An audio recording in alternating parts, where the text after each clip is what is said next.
Olá, este é o programa TV Câmara Entrevista, aqui na sua TV pública da cidade de Jacareí, a TV Câmara. Hoje vamos falar sobre luto, recebendo aqui a psicóloga Aline Monteiro e o teólogo Joel Neto. Muito obrigado pela presença de vocês, bem-vindos ao nosso programa aqui na TV Câmara Jacareí. Bom, para começar, muitas vezes o luto ele está associado à morte. A gente pensa em luto, pensa em morte. Gostaria que vocês definissem para a gente o luto e se é mais do que é uma sensação, é um nome dado a um processo. O que é o luto? Então, o luto, ele é o nome que a gente dá a um processo, né, que a pessoa atravessa a partir, na elaboração de uma perda que ela pode ter. Não necessariamente a morte de alguém, mas a perda de um braço, de um membro, a perda de uma coisa muito significativa que ela possa ter na vida, ou seja, de um trabalho, de um status social, enfim. Um fim de um relacionamento amoroso Sim. Também pode eclodir um processo de luto? Sem dúvida, né? Vai precisar atravessar esse processo de luto para que ela possa elaborar, né, e lidar melhor com a vida sem olhar só para essa perda. Joel, o luto então está diretamente relacionado à perda. A gente sentir a falta, a ausência de algo que esteve ali, ou você define? Como a Aline definiu, aliás, o Freud fala isso, né, que é um estado mental natural do ser humano. De qualquer coisa que ele perde, que não precisa ser necessariamente uma pessoa, como a Aline falou, mas qualquer coisa que tenha valoração para ele, do mundo exterior a ele, que quando ele perde, ele vai passar por um processo até mesmo sintomático, que precisa ser tratado. Não chega a ser uma patologia, pelo menos a ciência não enxerga o luto como uma patologia, mas ele tem desconexões com a realidade, ele precisa, muitas vezes abdica de atividades que estejam relacionadas ao objeto da perda, seja pessoa ou seja uma coisa. Tem um processo de alto grau de desânimo, de descrença das coisas que ele até então tinha essa relação, esse fenômeno de valoração que ele tinha com o objeto que ele se viu furtado. Sim. E existe um momento, assim, Aline, que a gente pode dizer que é um processo natural, as pessoas naturalmente, né, sobretudo quando a gente pensa na questão da morte, você lamenta, mas existe uma linha entre isso ser um processo natural ou isso começar a, de fato, trazer consequências já para a vida da pessoa, não só psicológicas como sociais, quer dizer, um prolongamento desse... O luto tem etapas, tem um tempo, ou isso varia de pessoa para pessoa? Então, olha, o luto ele pode ser definido como patológico ou um processo de luto natural. Tá? O luto patológico ele vai caracterizado por uma série de comportamentos que a pessoa pode ter, né? Desde sintomas físicos mesmo, sintomas fisiológicos, onde ele passa a desenvolver problema... Aspectos físicos mesmo, assim, de consequências no corpo dele, assim. Exatamente. Até, como o Joel falou, né, a desconexão com a realidade, começa a comprometer as atividades normais da pessoa, que não necessariamente precisa ter a ver com o objeto perdido, mas, né, a pessoa se foca completamente na ausência, né, e no vazio que ficou. E aí ela não consegue ter uma visão, ou um olhar, um inserimento geral na vida em outras atividades. Não consegue seguir, às vezes, em frente. Existem Exatamente. pessoas que ficam presas a uma situação, que não necessariamente, como a gente falou, da morte, mas mesmo a perda de um emprego.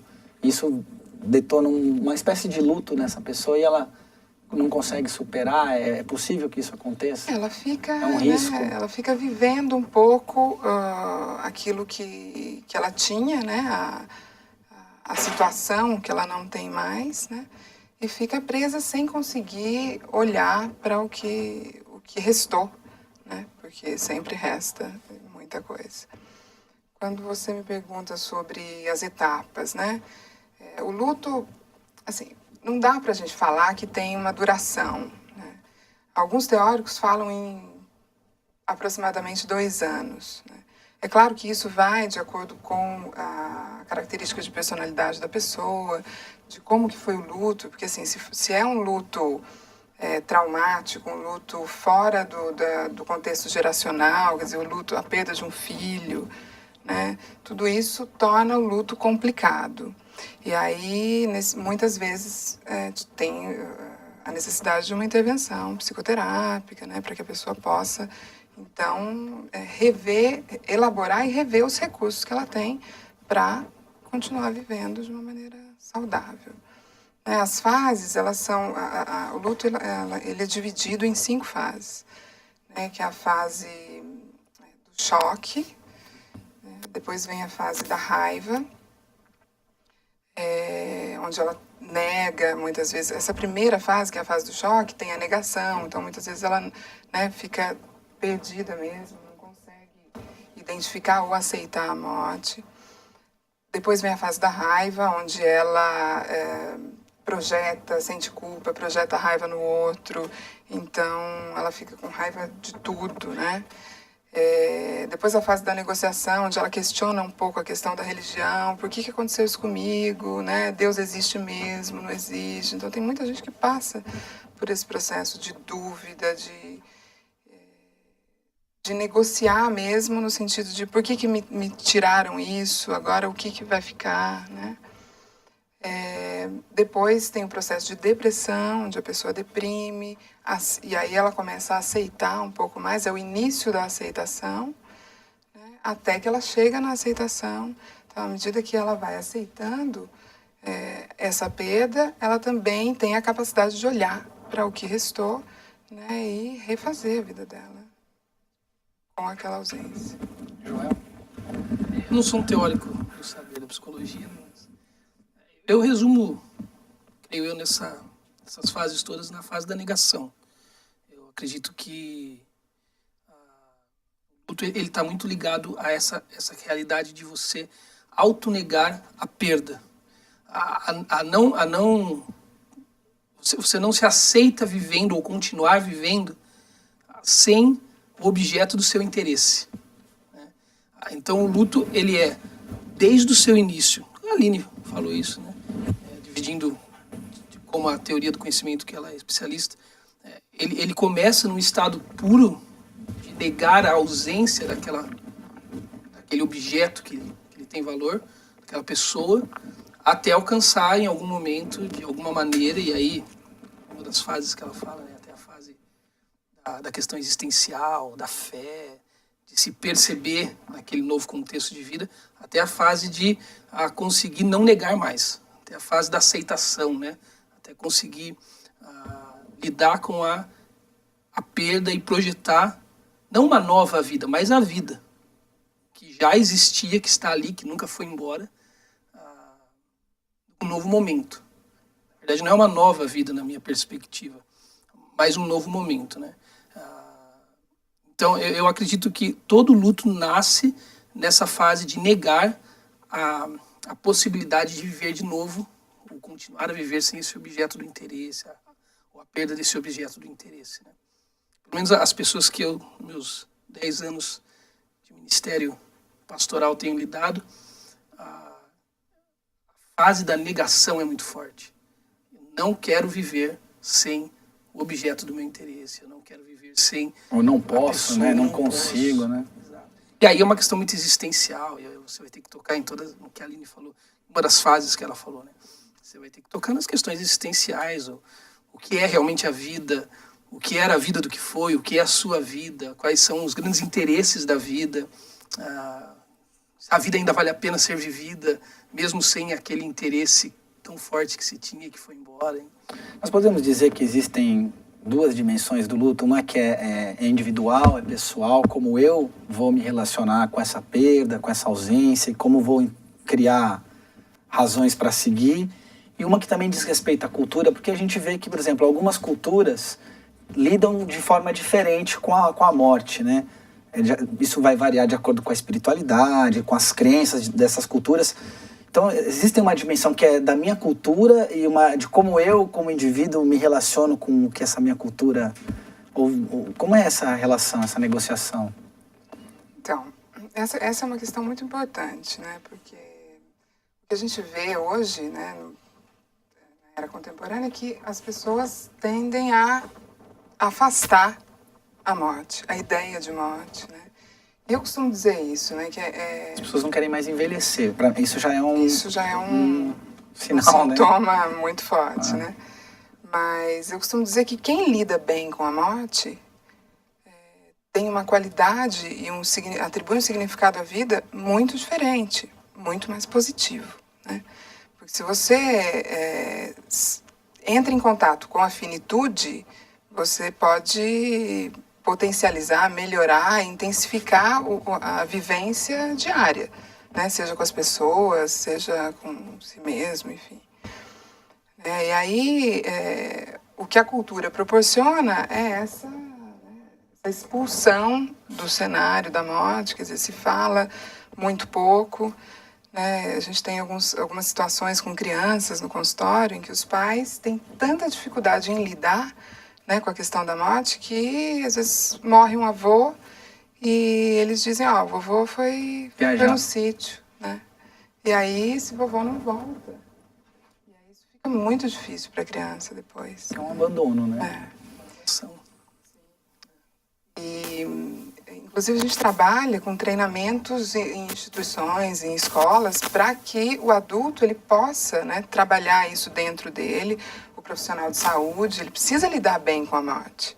Porque se ele não lida bem, ele não vai ajudar ninguém, né, a lidar. Você, eu acho que quando a gente estuda... Perdão. Não, eu ia falar que você também tem essa dimensão da fé, né? No teu exercício como no ministério. Você deve lidar com também esse questionamento, né? O porquê isso me acontece. Só voltando um pouquinho atrás, se eu permissão, quando você olha para a antropologia cultural, você falou de cultura, a antropologia cultural diz que a cultura é feita de símbolos e objetos. E a cultura se constrói quando se dá significado aos símbolos e aos objetos. Então, por exemplo, uma cruz, para um cristão, é um símbolo e se atribui a esse símbolo um significado que é de muito valor, né, para mim. No mundo islâmico, por exemplo, a cruz é um objeto que não tem o mesmo significado. Então, a cultura, ela se constrói, os aspectos da cultura, ela se constroem quando você entende quais são os significados atribuídos a símbolos e objetos daquela cultura. E a morte é um símbolo, é um fenômeno da cultura. Mundial, é universal. Em todo lugar, pessoas morrem. Mas se dão significados ou atribuem significados diferentes em diversos lugares, por conta da fé, por conta da cultura mesmo que se constrói, culturas milenares. Então, uma diferença que a gente precisa fazer é porque sempre que a gente constrói as nossas teorias e conhecimentos, a gente constrói a partir de uma racionalidade ocidental. Nós somos ocidentais.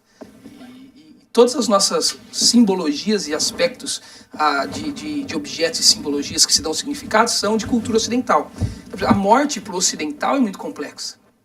Porque a morte é um antagonismo, o mundo pós-moderno que o Ocidente vive hoje, que é a celebração da cultura do eu, a celebração do indivíduo, o homem como centro, medida de todas as coisas.